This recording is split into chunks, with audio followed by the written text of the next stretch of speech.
All right, let's see if we can put this together. I didn't know until I showed up that nobody was allowed slides. And I had slides, but screw it. We're not going to do slides. We're just not going to do it. Okay, so my company, the company that my wife and I started back in 1992, happened to start in Silicon Valley. So this is not brilliance. It's just place and time. Since then, we have worked with founders. All the founders you know, not all of them, but many of them, we have been working with. And in London now for the last 3 to 4 years, working with all the founders, many of the founders you know, very proudly, right? But here's the thing about founders, and this is where it comes down to you. When you think about founders, what kind of things do you think about? What kind of people are they? They have dreams, they have visions, they have this, mad dream to get something done, they knock down walls, they drive you crazy, right? Is that not true, right? Okay, now we have learned a lot from them too. Things like anything is possible. I mean, some of the founders we've worked with, they'll make anything possible. There's no question about it, right? But here's what I know about founders that relates to this room.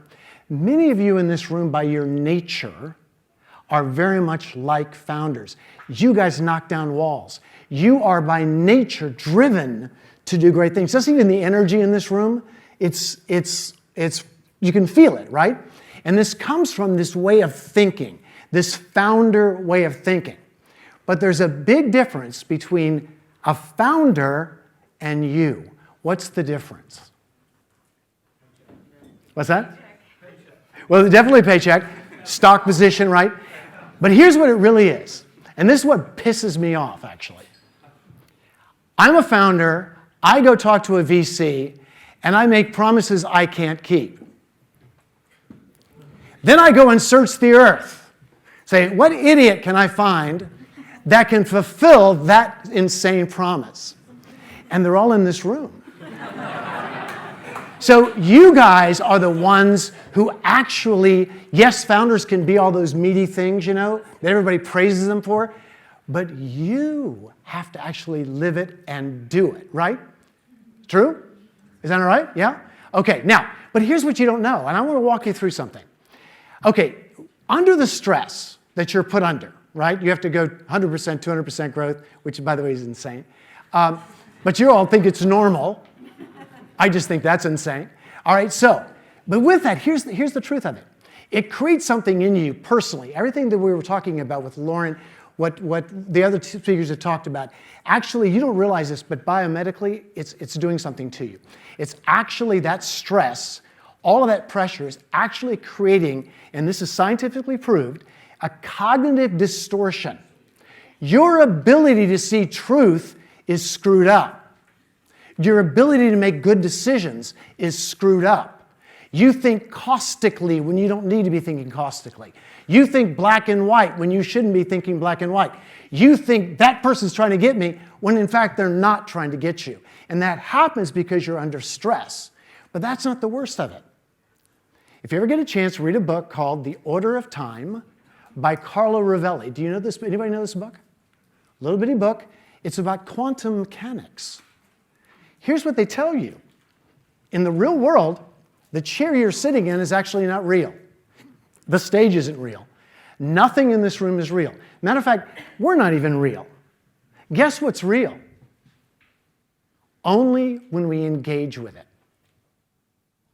Only when we engage. This, by the way, this is not just some theory. This is Newton. This is Einstein talking. This is Aristotle. So now just think for a minute. You are under pressure. You're walking in this distortion, this cognitive distortion, and nature is working against you because the fact of the matter is you're living in a place where you think something is real when it's not, and that the only thing that's actually real is the engagement. What do you do for a living? What do you do for a living? You live in the engagement, right? Isn't that what you do? So what I want to let you know is this. You actually live in the only thing that's real. The only thing that's real. And here's what I want you to remember as leaders in this space that is real, in this space between.